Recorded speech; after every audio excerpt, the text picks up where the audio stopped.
Welcome to the Brookmont Interfaith service. We begin with Somos el Barco.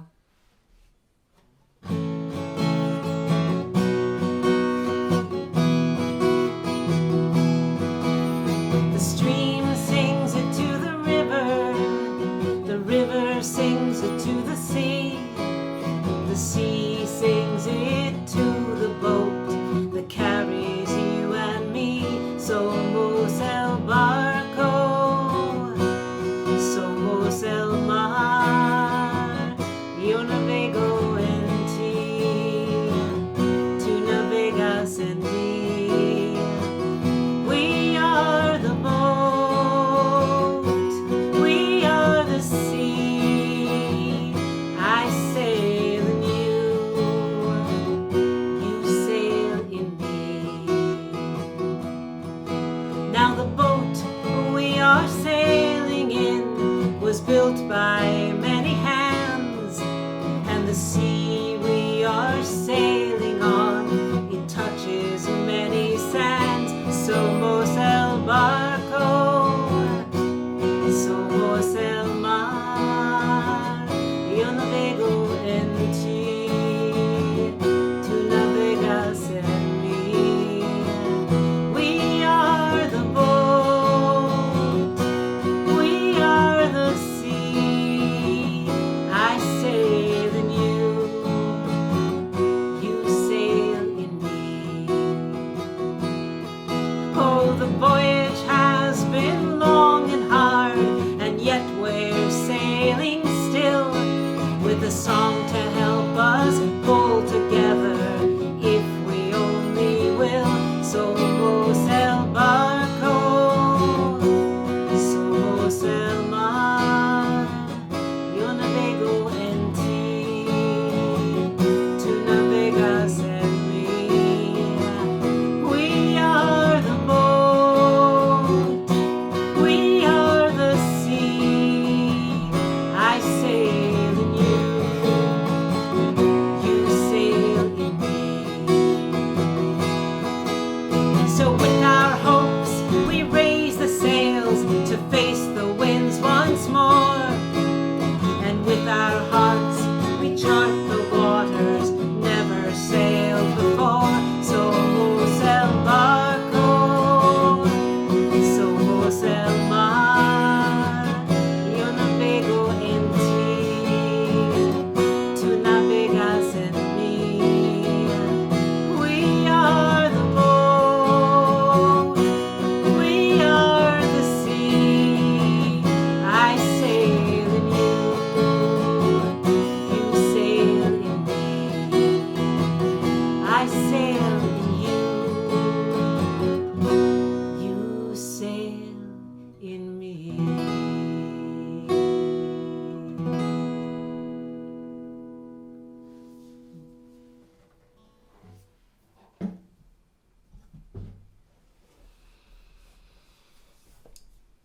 We begin our time together today with a consecration of our body.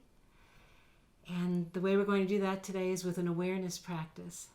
So I invite you to get yourself into feeling balanced, whether you're sitting on a chair or on the ground or lying down.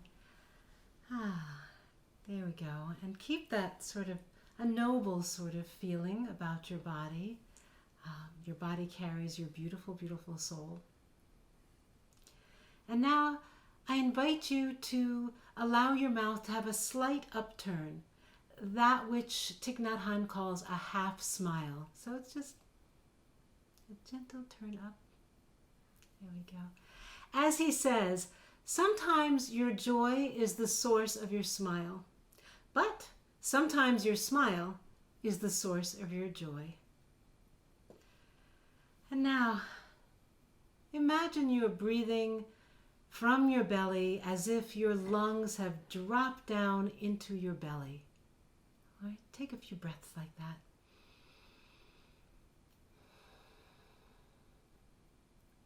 Feel the breath coming in and out of the belly as if the breath is breathing you. Imagine what that would be like. Hear the sound of your breath. Feel the sensations of filling up and allowing the breath to leave your body.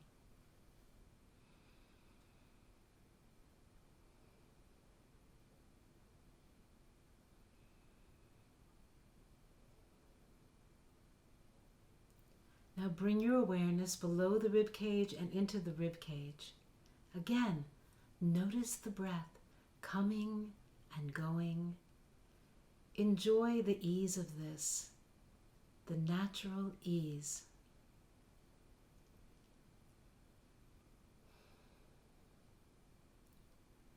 And add an awareness of your back expanding too. With each breath, the back and the front expanding and releasing with each breath.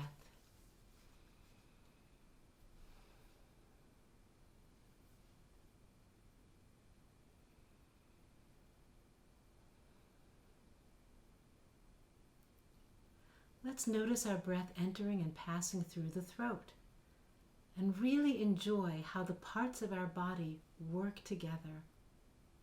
It's miraculous.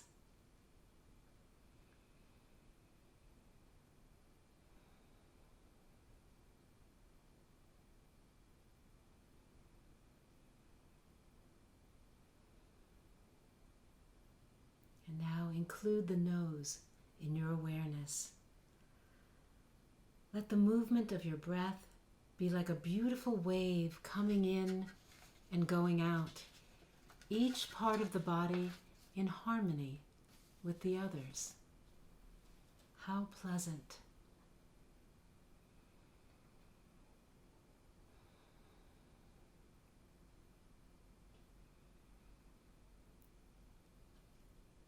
A line from Ezekiel comes to mind. Thus says God to these bones, I will cause breath to enter you, and you shall live.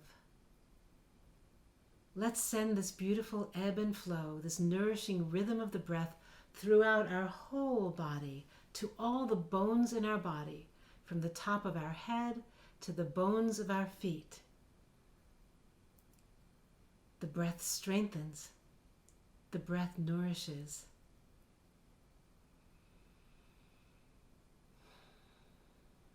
The amazing generosity of having air to breathe and the good fortune to have a body that works in this way.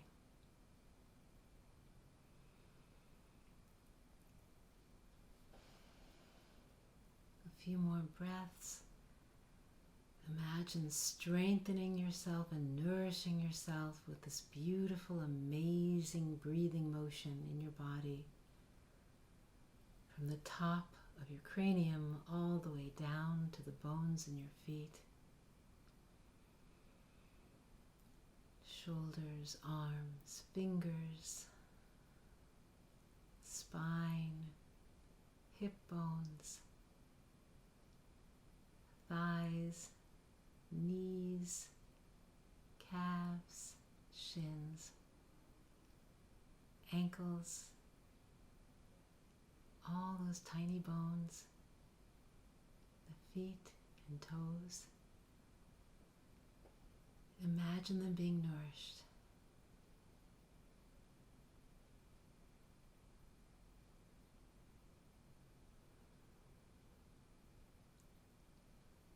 And now let's take 15 seconds to remember how good, how affectionate that felt to ourselves, to take that time. Steep yourself in that good feeling.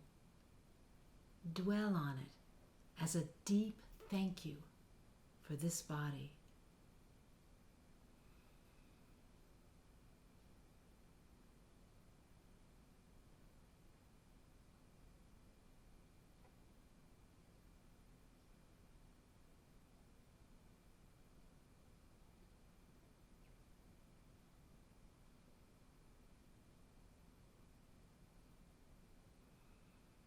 You can bring that joy to any moment in your life by doing this practice again or by remembering this feeling, bringing it up to your consciousness as a gift to yourself. And I'm glad we got the chance to really mark out 15 seconds, because later that will become important, knowing about how long 15 seconds is. So we join together now. We bring to mind those that we know of, and we can also send out prayers to anyone who needs them. You can also dedicate your prayers that way. To anyone who needs healing in body, mind, or spirit. Bring that person to mind, or people. You may want to whisper their names to yourself.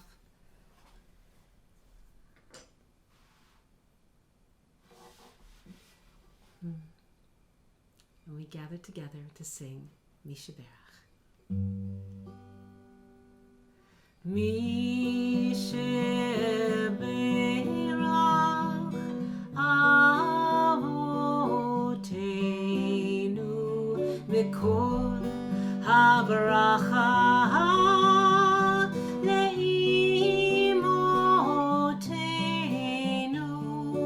May the source of strength, who blessed the ones before us, help us find the courage to make our lives a blessing, and let us say Amen.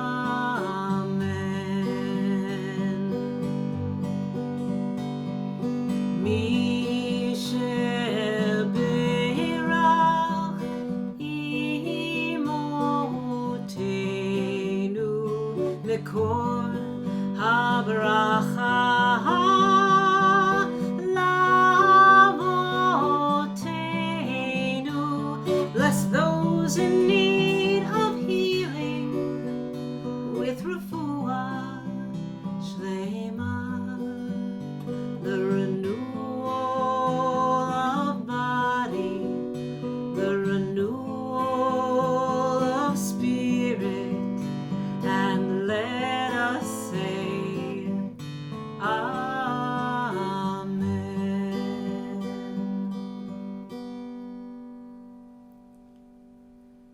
We take a few moments to send out best wishes of strength and health to those who are caring for the sick. We are sending you light to help you, to help you. We are sending you light. We send it with love.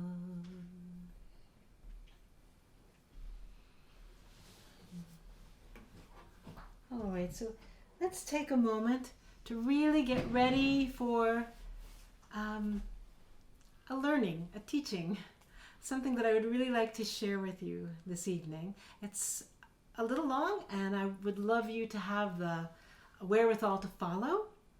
So let's take our arms, bring them all the way back, and then bring them up, and with an in-breath, I am completely stopping all the way back to the wall behind us. And I am completely stopping. Yes. And oxygenate again. I am completely stopping. All right.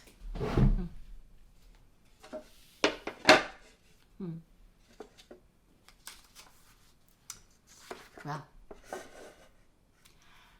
how many times have you thought or said to yourself something along the lines of, I will be happy when, and then you filled in the blank. Maybe you told yourself that many times leading up to November 3rd and days afterwards. We certainly let the ups and downs of the past year color our experience. How can we be sure that we give as much attention to the next few years? How do we make sure we feel really in our bones, give our bones life, we feel in our bones our relief. And why wouldn't we? Why wouldn't we? Many of us hope that with hard work, the world will be kinder and more secure in these coming years. And why wouldn't we make inroads in our view of our own lives? Well, the truth is, because the human brain has a built-in negativity bias. And the reason we have that is because in the tough environments in which our ancestors lived, if they missed out on something good, well, they usually had a shot at something good later on. But if they failed to avoid a danger, a predator, a natural hazard, or aggression from one of their own species, bam, no more chances to pass on their genes. This is Mother Nature's primary concern, that the genes are passed on. So, the negativity bias, it's our brain only trying to help. We are wired for survival, which can be sometimes what we do need, but living in that space of heightened readiness to run or fight is not the truth of our days and is not what we want as a consciousness for the majority of our days as we relate to people around us and as we build our lives. The negativity bias shows up in lots of ways. For example, studies have found that in a relationship, it typically takes 5 good interactions to make up for a single bad one. People will work much harder to avoid losing $100 than they will work to gain the same amount of money. Once it's theirs, they will work very hard to hold on to it, to not have the negative experience of losing it. Painful experiences are much more memorable than pleasurable ones. In your own mind, what do you usually think about at the end of the day? Even if you had 10 good interactions, experiences, things go right, and one wrong one, what are you usually thinking about by the end of the night? So, we are set up with a brain that is like Velcro for negative experiences, but Teflon for positive ones. Velcro for negative experiences, but Teflon for positive ones. This can lead to a turn of mind that pulls your underlying expectations, beliefs, action strategies, and mood into an increasingly negative direction. Some of us feel that we are coming out of an endless barrage of negative experiences that were hard to make sense of, and even worse, we felt we had no control over them. And some people are feeling that they are going into a period where they expect to be highly dissatisfied. Either way, those who want to shake off so much negativity and connect with feeling refreshed, or those who have trepidation for the future, because of the human brain's wiring, we will all need to work with ourselves to experience a more positive outlook. Look, probably most of the facts of your life are positive, or they are neutral. Every day, lots of good things happen. A beautiful sunset. Someone's nice to you. You finish a batch of emails, or you learn something new. And lots of other good things are ongoing in your life. Your children are healthy. Life is peaceful in your corner of the planet. Or you're glad about something about yourself.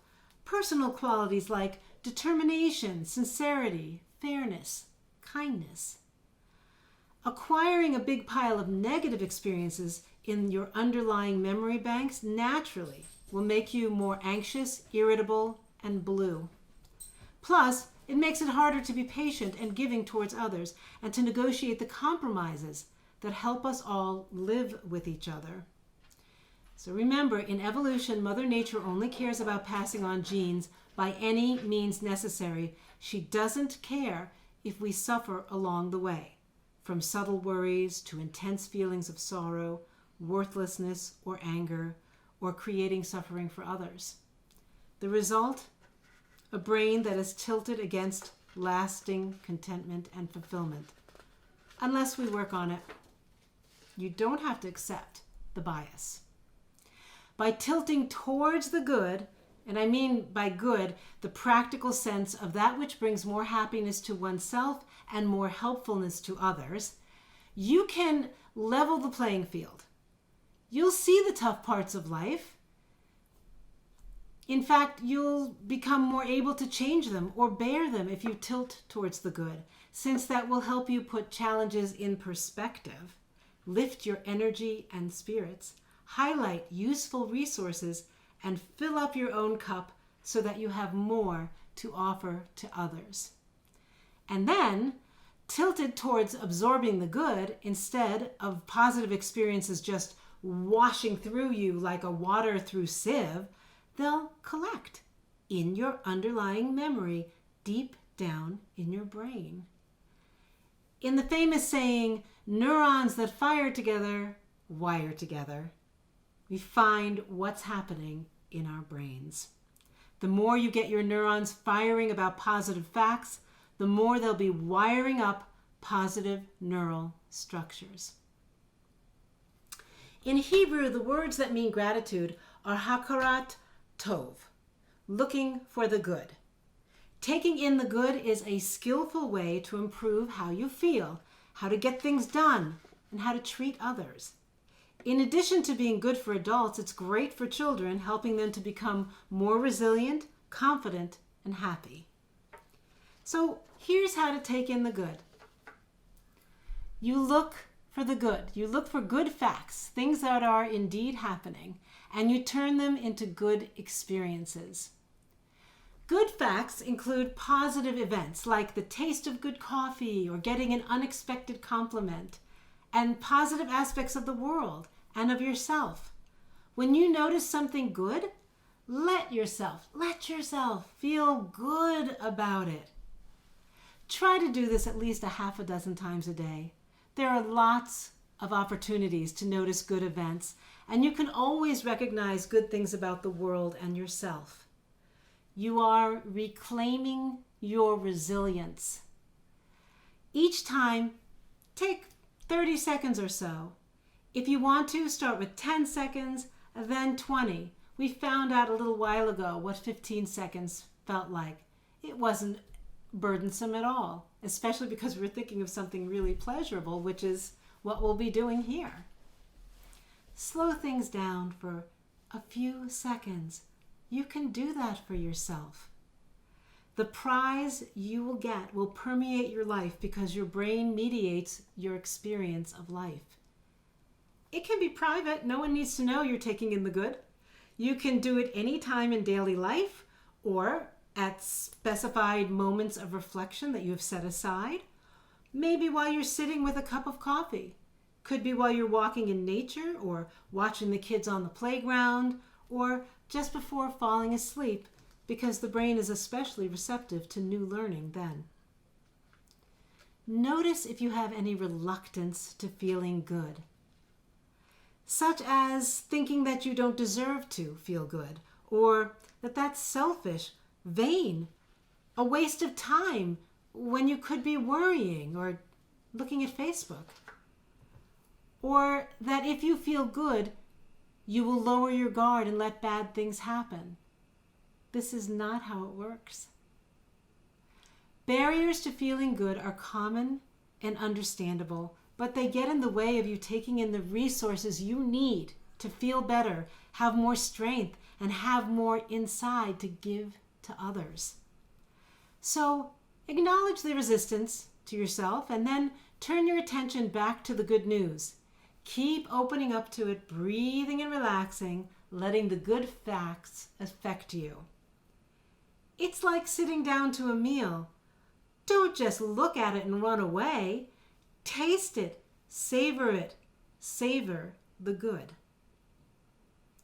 Now, the second step is really enjoy that experience.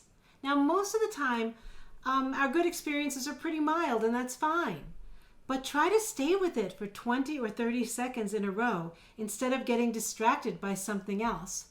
Truth be told, most of the things that we think are awful are kind of just annoyances. They're mild, but we rehearse them over and over again.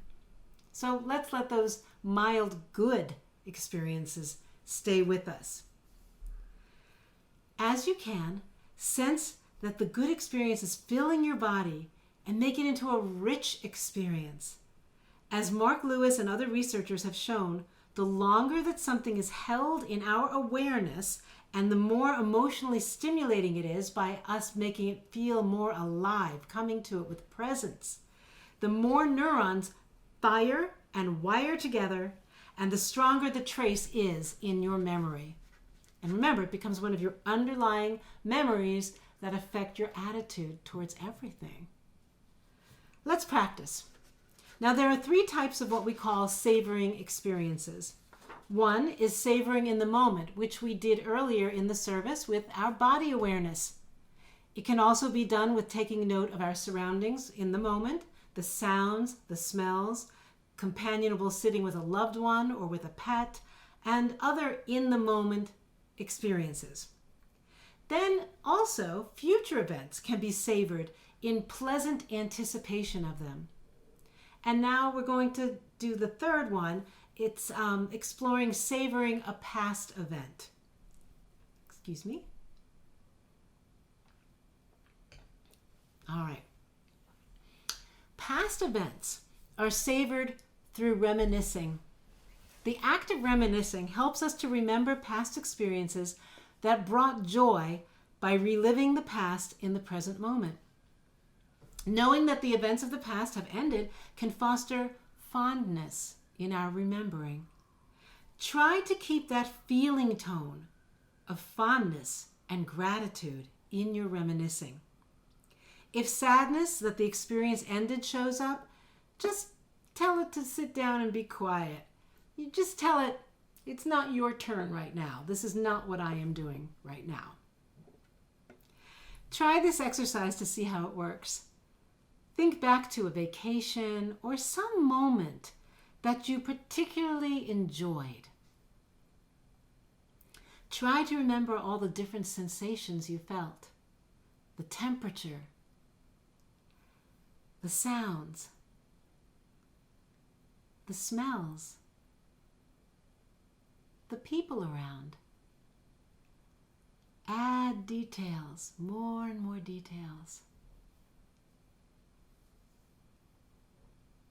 Even though that particular event may never be recreated, it's yours, and it can continue to bring fondness and joy. You might even find yourself smiling, or even picturing yourself on that vacation or in that wonderful moment. Moments past, happy moments past, do not have to be forgotten. They're like gifts. Intense joy can come from deliberately looking back and showing appreciation for the events that brought you joy. In fact, reminiscing has been linked to greater enjoyment of life. Let's try this for 20 seconds. Remember all the sensing all around you. Deepen your reminiscing.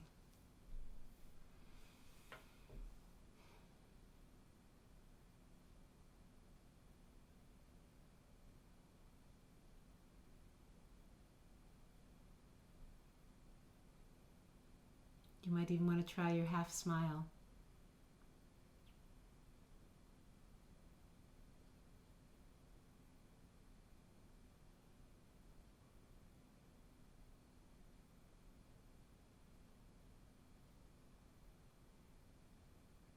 As you take in the positive experiences and fill yourself up with them, you will increasingly feel less fragile or needy inside and less dependent on external supplies.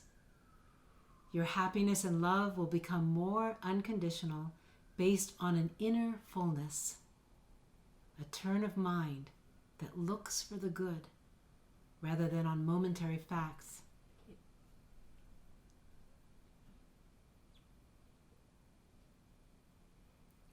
And now the third step is with intention. Imagine that that good experience is sinking into you. People do this in different ways. Some feel it in their body like a warm glow spreading through their chest, like the warmth of a cup of hot cocoa on a cold, rainy day.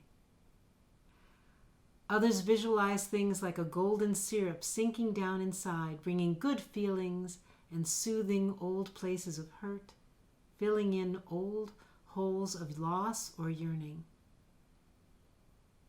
Someone might want to imagine a jewel going into a treasure chest in their heart.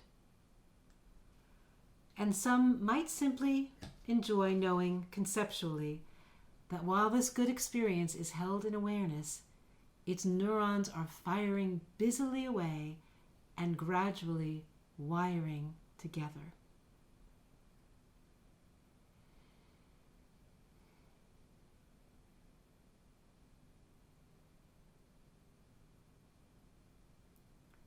If you think of your mind as a garden, intentionally plant these experiences in your brain. And if more of a tech analogy appeals to you, install the good experiences, because the default is the negativity bias if there are no instructions otherwise. Now, any one time you do this will make only a little difference. But over time, those little differences will add up, gradually weaving positive experiences into the fabric of your brain and yourself. And I wish this for you, and please wish it for your own dear self.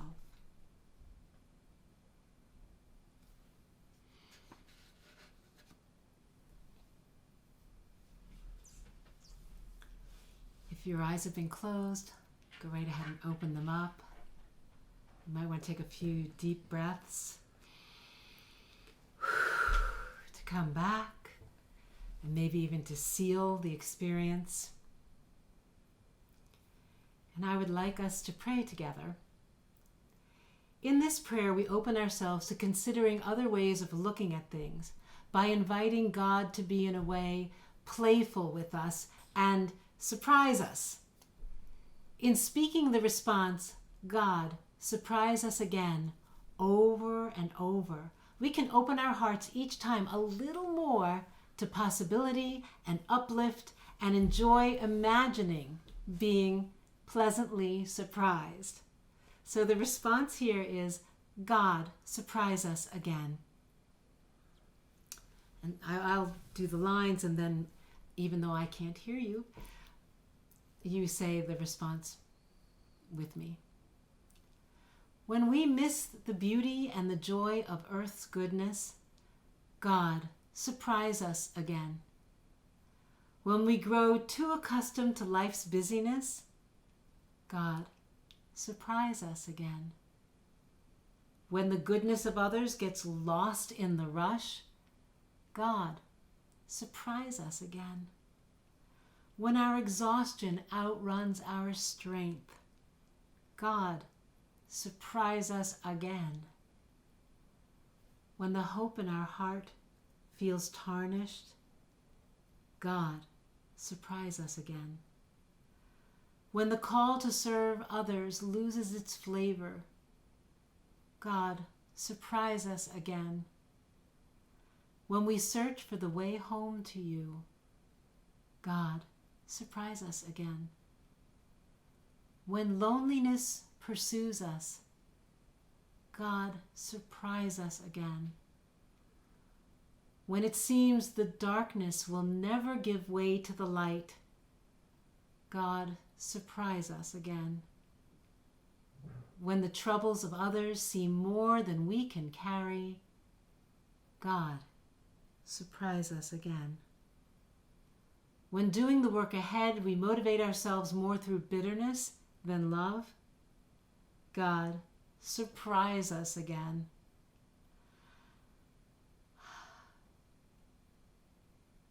When doing the work ahead, we forget to let the joy of doing good work feed us, God, surprise us again. And now we bring this prayer to a close. We will say together in a moment, God, surprise us again and walk closely with us. Amen. And now let's say that together. God, surprise us again and walk closely with us. Amen.